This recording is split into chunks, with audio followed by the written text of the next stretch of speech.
আজ আমি আপনাদের সঙ্গে শেয়ার করব আমের চাটনির একটা রেসিপি। এই রেসিপিটি এরমভাবে তৈরি করলে আপনারা অনেক দিন স্টোর করেও রাখতে পারবেন, একটুও নষ্ট হবে না। তো চলুন প্রথম থেকে শেষ অবধি ভিডিওটি স্কিপ না করে পুরো ভিডিওটি দেখার অনুরোধ রইল। নমস্কার বন্ধুরা, অনুশ্রী রান্নাঘরে আপনাদের সবাইকে স্বাগত। এ হচ্ছে আমার যা। আমরা দুজনে এই ছোট্ট রান্নাঘরে আপনাদের সামনে রান্না করে সব পরিবেশন করি। চলুন শুরু করি আমার আজকের রেসিপি। সবার প্রথমে আমি এখানে প্রায় 300 গ্রাম মতন আম নিয়েছি। আমগুলোকে খোসা ছাড়িয়ে ভালো করে ধুয়ে পরিষ্কার করে নিয়েছি। এবার আমি একটা গ্রেটার নিয়ে নিচ্ছি। গ্রেটারে করে আমি আমগুলোকে গ্রেট করে নেব।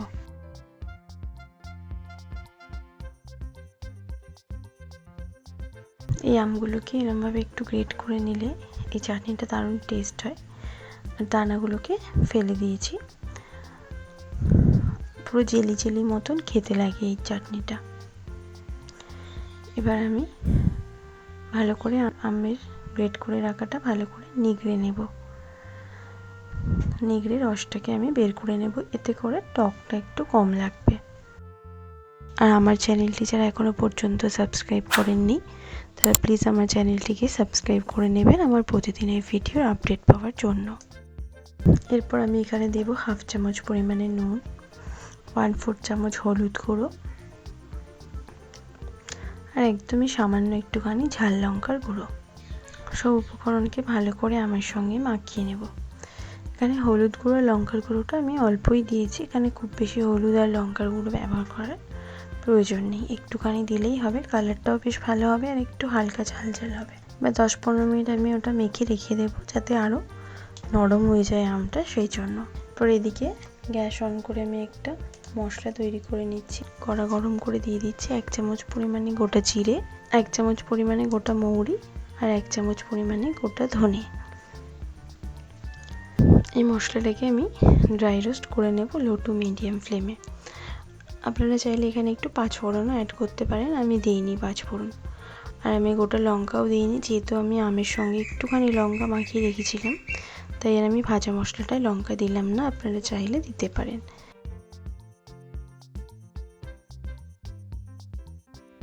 ভাজা হয়ে গেছে ভালো করে মশলাটা, এবার ঠান্ডা করে আমি ভেজে নেব। এরপর যে আমটাকে আমি গ্রেট করে মাখিয়ে রেখেছিলাম সেই আমটা দিয়ে দিলাম কড়ার মধ্যে। আর দিয়ে দিচ্ছি পরিমাণ মতো বাতাসা।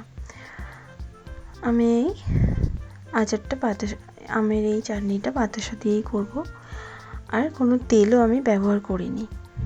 এবার বাতাসাটাকে ভালো করে মেল্ট হতে দেব। বাতাসাটা প্রায় অনেকটাই মেল্ট হয়ে গেছে, একটু হালকা দানা দানা আছে। আমি ভালো করে নেড়ে চেড়ে দিচ্ছি যাতে আরও ভালো করে বাতাসাগুলো মেল্ট হয়ে যায়।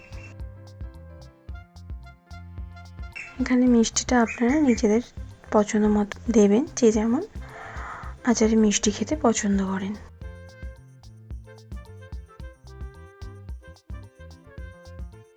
এরপর আমি এখানে দিয়ে দিলাম 1 চামচ পরিমাণে ভাজা মশলা। যে মশলাটা আমি তৈরি করে রেখেছিলাম সেটাকে ভালো করে গুঁড়ো করে নিয়েছি, তার থেকে 1 চামচ পরিমাণে ভাজা মশলা আমি দিয়ে দিলাম। মশলাটাকে দিয়ে ভালো করে আমি এবার মিক্সড করে নেব।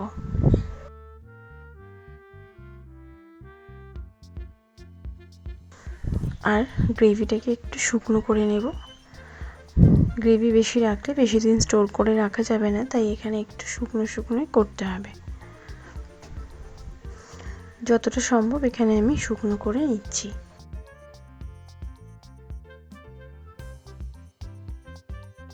এরপর আমি এখানে দিচ্ছি 1 চামচ পরিমাণে ভিনেগার। ভিনেগার দিয়ে ভালো করে মিশিয়ে নেব। ভিনেগার দিলে আচার অনেক দিন সংরক্ষণ করে রাখা যায়, খারাপ হয় না। ভালো করে মিক্সড করে নিচ্ছি। আর গ্রেভিটা একদম শুকনো শুকনো হয়ে গেছে, দেখতেই পাচ্ছেন বন্ধুরা, পুরো ড্রাই হয়ে গেছে। এরপর আমি এটা ঠান্ডা করে আপনাদেরকে সার্ভ করে নিয়ে দেখাচ্ছি। আমের ঝুরি আচার পুরোপুরি রেডি হয়ে গেছে। এটা আপনারা কাচের কোনো বয়ামে ভরে অনেকদিন স্টোর করেও রাখতে পারবেন। একটু নষ্ট হবে না। যেহেতু এটাতে তেল দিইনি, বাতাসা দিয়েই আমি করেছি। চিনির থেকে বাতাসা শরীরের পক্ষে বেশি উপকারী, তাই আমি বাতাসা দিয়েই এই আচারটাকে তৈরি করেছি।